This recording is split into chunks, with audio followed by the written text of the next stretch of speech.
If you're having a hard time finding your way around major cities in Starfield, we've got you covered. In this video, we'll give you a detailed tour around New Atlantis and where to find every vendor and shop you might want to stop at.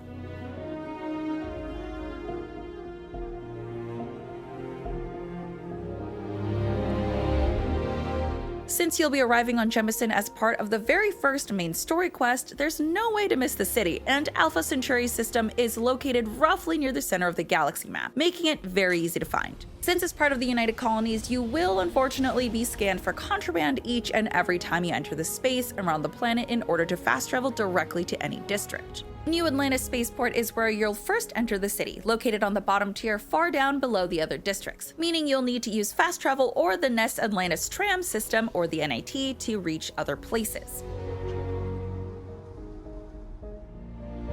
Your ship will always be docked on landing pad A, while other ships may periodically appear nearby on pad B, or even sometimes a largely inaccessible pad up on the roof behind your ship. Just down in front of your ship will be a small ship services kiosk to the right of the ramp leading down, where you can speak with a ship technician to buy ships or buy a new one, and the yellow Trade Authority kiosk next to him allows you to quickly offload cargo. If you try to enter Jemison with contraband, you'll find any confiscated cargo directly behind your ship at the Storage A building, which is also part of a quest the bartender of the spaceport will give you. But be aware of the patrolling guards and technicians if you wish to steal back cargo here.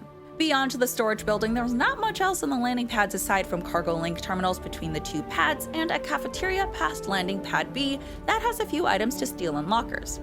Between the landing pads and commercial buildings, you'll find the new arrivals area where you're scanned as you walk by to verify if you have any outstanding bounties by the UC. If you have bounties in other territories, there's a bounty self-service kiosk and mission board on the walkway just above the security checkpoint.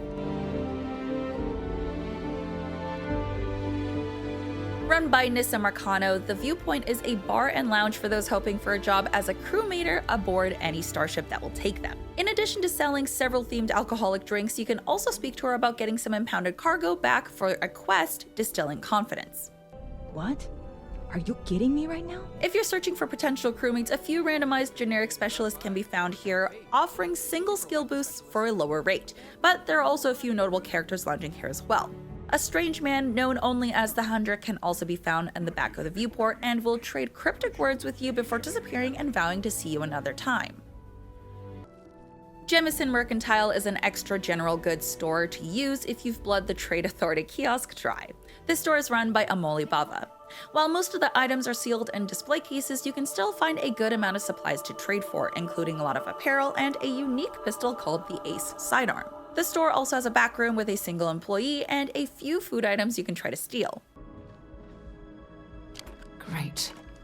I'm traveling with a criminal. Out in front, you may run into a man perusing the goods called Samson Sibrail, and he has a quest for you. The art dealer to pick up a piece of art from a shady dealer down in the well.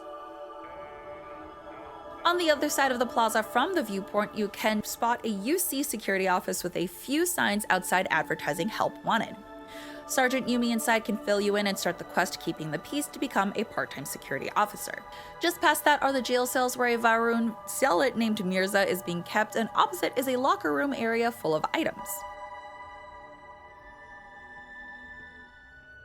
Across from Jemison Mercantile and an elevator leading up to the Waterfall Promenade, you can find a coffee shop specializing in ode to restoring beverages. The New Atlantis Commercial District sits high above the starport to the right of the large Mast building when facing its entrance. Near the NAT, you can find yet another Terra Brew coffee shop and outdoor pavilion that's stocked with tons of coffee bags. Just above the coffee shop sits the Settle Systems News Networks, or the SSNN. Can't go in. You just can't. One of the larger buildings that sits across from the SSNN is home to a few places you can scope out. The main lobby itself has an elevator leading up to the office for the Argos Extractors, the company you were working for at the start of the game. You can talk to the receptionist to learn more about them and even report the pirate attack. Oh wow, that's terrible. Those pirates sure are getting bolder these days. Is everyone okay? An interesting note is the assortment of ore and resources they proudly display on the left as you enter. Some of them are quite rare and useful if you don't mind stealing them. Just to the side of the main Valberg building lobby is Whetstone, a premier restaurant that you can buy food from. They sell a large variety of wines and premium meals that can restore a lot more health than usual, or provide various temporary bonus effects. Below the main lobby on the lower walkway is the entrance to Infinity Ltd's corporate headquarters. Unfortunately, if you don't have business here, you won't be able to access their general offices or R&D labs from the elevator. Past the Infinity Ltd lobby is the storefront for Enhance, which is a shop where you can pay 500 credits to recreate your character's looks, but not their background or traits. Outland is a deceptively small store between Enhance and Galbank and is run by Cornelius Townward, and sells a variety of spacefaring gear. Though he only sells a few weapons, there's a large variety of leveled spacesuits, helmets, and packs, though you'll likely only find the packs can sometimes have mods already on them. He even sells a small variety of attire and crafting resources, as well as a few med packs and trauma packs as well. At the edge of the commercial district is the tall green building called Galbank that also has a few ATM machines outside you can steal from if you pick the advanced locks. Unless you have a reason to be here, you won't be able to access the Galbank archives from the elevator next to the reception desks. Just outside Galbank, you'll also be able to find a red kiosk advertising job openings for Ryujin Industries at Neon. Located across the walkway from Enhance and Outlands, the UC Distribution Center is a store supplies gear for the United Colonies, but when staying at the front desk will happily sell you all sorts of supplies, from leveled weapons and helmets to ship parts and resources of all kinds to help with crafting and outpost building. She also sells two unique weapons, the heavy N67 smart gun and the heavily modded rapid shot shotgun if you can afford the price tags. There's not too much else to find in the desks behind her, though there is a back storage room you can sneak into to steal an item for another quest that starts in the Mast district.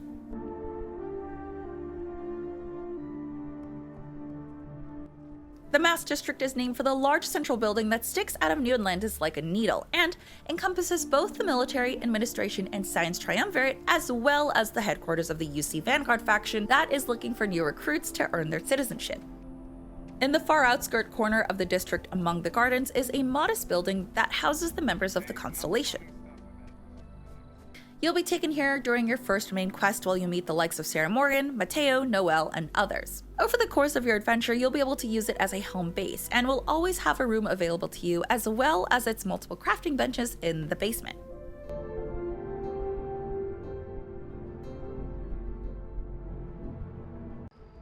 The Mast is the large spire-like building in the middle of New Atlantis and is home to the United Colonies headquarters, with an entrance located directly above the NAT railway and an elevator down to the well. Inside the Mast building, you'll find a resource officer who won't let you into the elevator unless you have business, and Commander John Tuala, who runs recruitment for the UC Vanguard faction. Speaking to him will begin the questline to join them, Supra et Ultra. It won't be until you've progressed through the UC Vanguard questline and the main story that you'll be able to do much inside Mast's various floors, but once you do progress enough through it, you'll find several floors of different offices you can explore. Don't have official business. We ask you remain in the lobby. A living museum to the history of the armistice between the UC and Freestar Collective, the Armistice Archives is a building located directly opposite the large Mast building. An elevator inside leads to the archives themselves, which is under heavy guard as it contains classified intel from both the UC and Freestar people. And while you can explore a bit of the area, you'll need the proper clearance gained during the UC Vanguard faction questline to fully uncover the archives.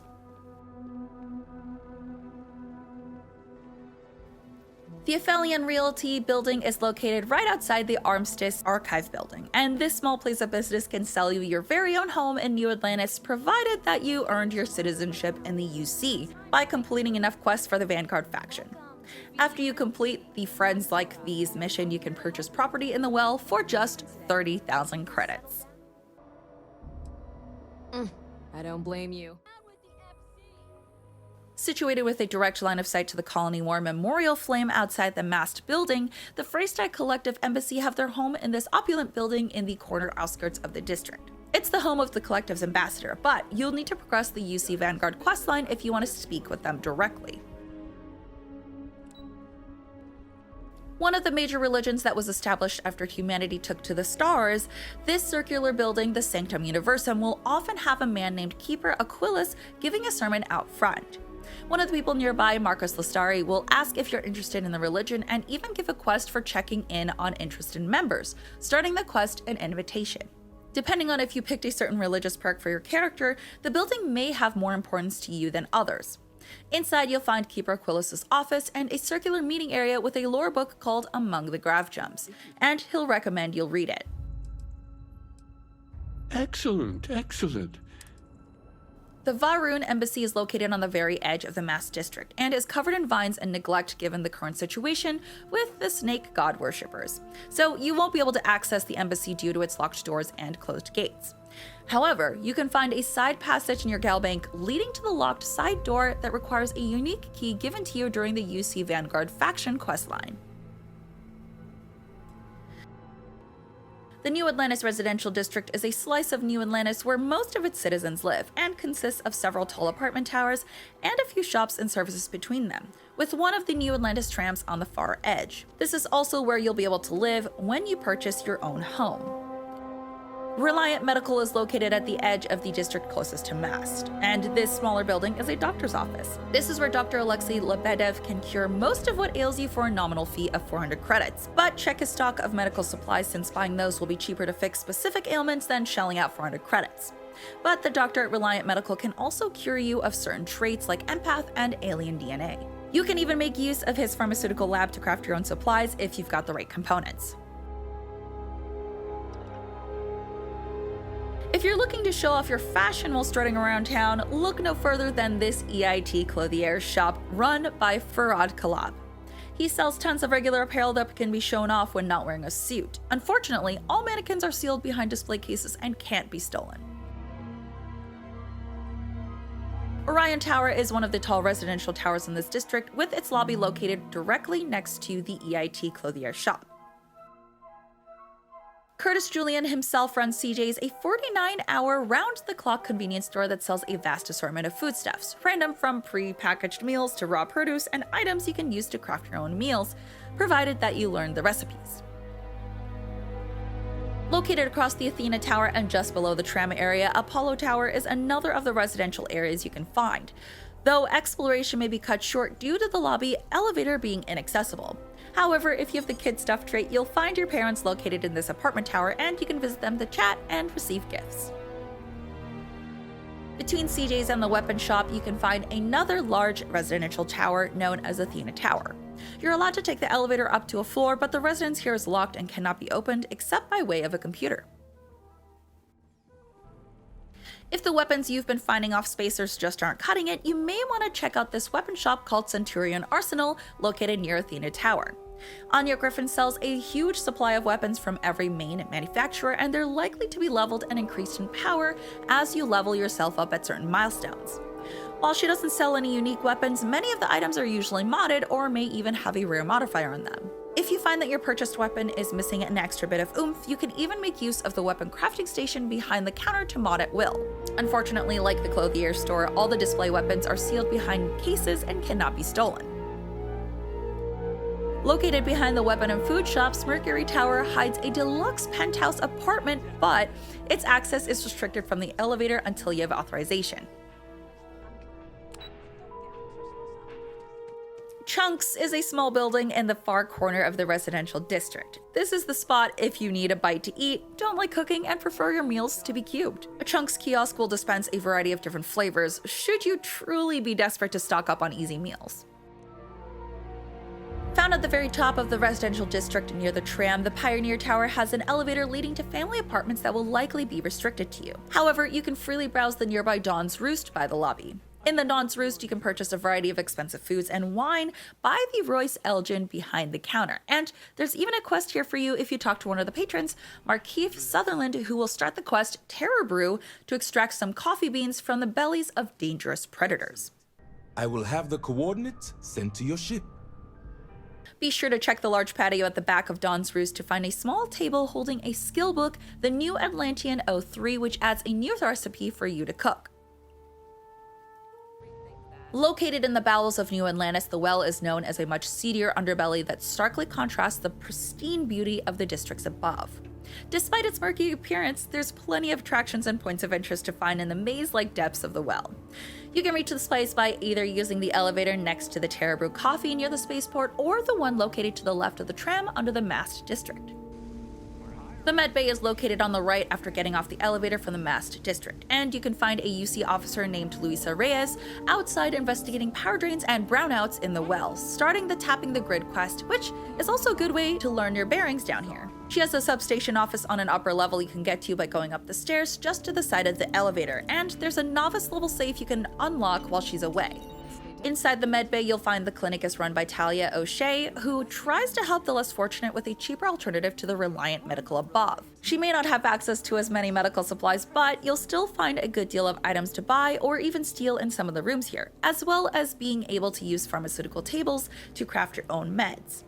If you look in the far back, you can turn a switch to open a red door that acts as a shortcut out towards the Trade Authority store further into the well. Jake's is another bar similar to the viewport that can be found down in the well if you take a right when you reach the medbay and go up the short stairs. Jake has quite a different selections than those you'll find topside, including a variety of beers, ales, and whiskeys.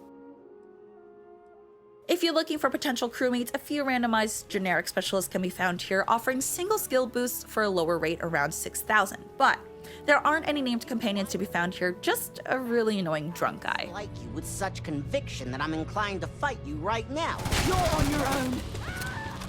Outside of Jake's, one path leads to a locked door that is actually a back entrance to the lodge.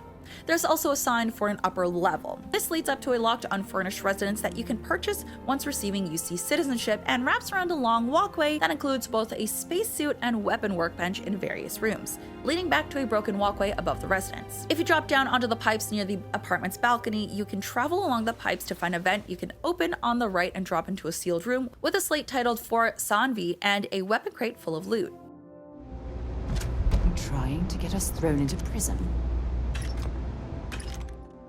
Just through the tunnel from the mast part of the well towards where the spaceport elevator is, you'll find a large 2-story comfy restaurant called Kay's Place, run by Kay Mason and her daughter Teresa Mason.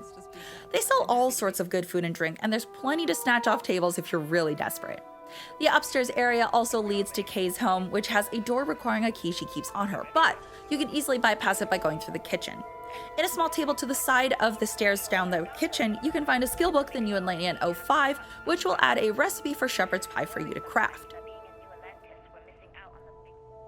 To the right of Kay's Place and heading down to the Trade Authority shop, you can find the odd little electronics store called Apex Electronics. Henrik Zurin sells plenty of odds and ends that are sometimes useful, but mostly just decoration items. If you're looking to sell stolen or contraband goods, the Yellow Trade Authority store located past the electronics store and on the other side of the House of Enlightened is your place to be. The well-kept and jarring interior is managed by Zoe Kaminsky, who will happily buy anything from you and also sells a fair bit of goods, including leveled weapons, aid items, and a few armor pieces. One of the more mainstream religions that has grown in popularity since mankind took to the stars, the House of Enlightened is situated in the middle of the spaceport area of the well, and you can also find a Tracker's Alliance agent outside if you wish to learn about bounty hunter work. In the house, you can speak to Brody Jung and Andy Singh to learn more about the Enlightened. The UC's presence down in the well is fairly limited to their 2-story security office they run near the House of the Enlightened. It's run by Carson Endler, who you can speak to inside, and you may want to investigate the locker room in the next room for potential loot. Even better, the floor above has a control room where one UC officer's desk is holding contraband, harvested organs, and a door to the side past the holding cells leads to a yard full of master-locked safes that the security team barely keeps an eye on. All the security officers also carry a key card to unlock the safes. Run by Antonio Bianchi, the UC Surplus store is right next to the elevator leading up to the spaceport and sells a ton of different supplies for almost anything you may need.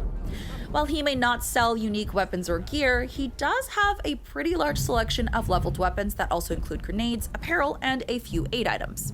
In fact, unlike the shop's topside, much of his merchandise is sitting open on counters or on mannequins, meaning with much patience and luck, you could swipe a good deal or loot if you're stealthy enough. Hey, that isn't yours.